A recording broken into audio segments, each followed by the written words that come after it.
മനുഷ്യൻ 120 വയസ്സുവരെ ആരോഗ്യത്തോടെ ജീവിക്കുന്ന ഒരു കാലം സങ്കല്പിച്ചു നോക്കൂ. ലോകം മുഴുവൻ യുദ്ധത്തിന്റെയും സാമ്പത്തിക തകർച്ചയുടെയും പിന്നാലെ പായുമ്പോൾ റഷ്യ ഇപ്പോൾ വാർദ്ധക്യത്തെ അഥവാ ഏജിങ്ങിനെ തോൽപ്പിക്കാനുള്ള തീവ്ര ശ്രമത്തിലാണ്. അതും സാക്ഷാൽ വ്ളാദിമിർ പുടിന്റെ നേരിട്ടുള്ള മേൽനോട്ടത്തിൽ. $26 ബില്യൺ അഥവാ 2 ലക്ഷം കോടി രൂപയിലധികം ചിലവിട്ട് നടത്തുന്ന ഈ വമ്പൻ പരീക്ഷണത്തിന്റെ ലക്ഷ്യം എന്താണ്?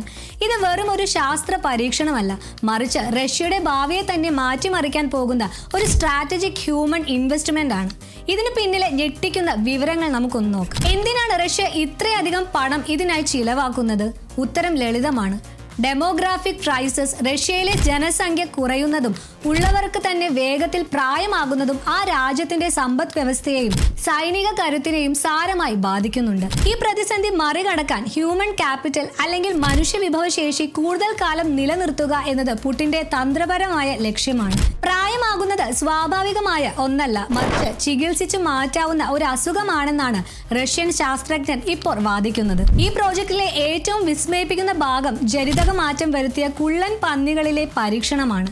ഈ പന്നികളുടെ ശരീരത്തിനുള്ളിൽ മനുഷ്യ ശരീരത്തിന് അനുയോജ്യമായ ഹൃദയം, ശ്വാസകോശം തുടങ്ങിയ അവയവങ്ങൾ വളർത്താൻ കഴിയുമോ എന്നാണ് റഷ്യ പരിശോധിക്കുന്നത്. ഇത് വിജയിച്ചാൽ അവയവം മാറ്റിവെക്കലിനായി വർഷങ്ങളോളം കാത്തിരിക്കേണ്ടി വരുന്ന സാഹചര്യം അവസാനിക്കും. പന്നികൾ മനുഷ്യന്റെ അവയവ ബാങ്കായി മാറുന്ന ഒരു ഭാവിയാണ് അവർ വിഭാവനം ചെയ്യുന്നത്. ഇതിനേക്കാൾ അത്ഭുതകരമാണ് 3D ബയോ പ്രിന്റിംഗ്. മനുഷ്യ കോശങ്ങളെ തന്നെ ഇങ്കായി ഉപയോഗിച്ച് ലബോറട്ടറികളിൽ മനുഷ്യ അവയവങ്ങൾ നേരിട്ട് പ്രിന്റ് ചെയ്തു കൊടുക്കാനുള്ള ശ്രമമാണിത്. മെഡിക്കൽ ലോകത്ത് കോടിക്കണക്കിന് ഡോളറിന്റെ വിപണിയാണ് ഇതിലൂടെ തുറക്കപ്പെടുന്നത്. ഒരു സ്പെയർ പാർട്സ് കടയിൽ നിന്ന് സാധനം വാങ്ങുന്നത് പോലെ കേടായ അവയവങ്ങൾ ഹോസ്പിറ്റലിൽ തന്നെ പ്രിന്റ് ചെയ്ത് മാറ്റിവെക്കുന്ന കാലം വിദൂരമല്ലെന്ന് ഈ ഗവേഷണം സൂചിപ്പിക്കുന്നു. നമ്മുടെ കോശങ്ങൾക്കുണ്ടാകുന്ന തേയ്മാനമാണ് വാർദ്ധക്യത്തിന് കാരണം. എന്നാൽ ജീൻ തെറാപ്പിയിലൂടെയും സെല്ലുലാർ റെജുവിനേഷനിലൂടെയും ഈ പ്രക്രിയ മന്ദഗതിയിലാക്കാനോ അല്ലെങ്കിൽ കോശങ്ങളെ യുവത്വത്തിലേക്ക് തിരികെ എത്തിക്കാനോ കഴിയുമെന്ന് റഷ്യൻ ലാബുകൾ അവകാശപ്പെടുന്നു.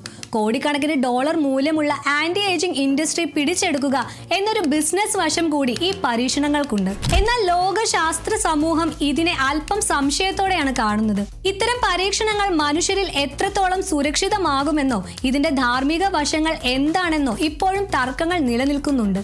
എങ്കിലും ബഹിരാകാശ യുദ്ധം പോലെ തന്നെ അമരത്വത്തിന് വേണ്ടിയുള്ള ഒരു പുതിയ ബയോടെക് യുദ്ധത്തിന് പുടിൻ തുടക്കമിട്ട് കഴിഞ്ഞു എന്ന് തന്നെ പറയേണ്ടി വരും. മനുഷ്യർ 120 വയസ്സ് വരെ ജീവിക്കുന്നത് ലോകത്തിന് ഗുണമാണോ അതോ ദോഷമാണോ? നിങ്ങളുടെ അഭിപ്രായം താഴെ കമന്റ് ചെയ്യുക.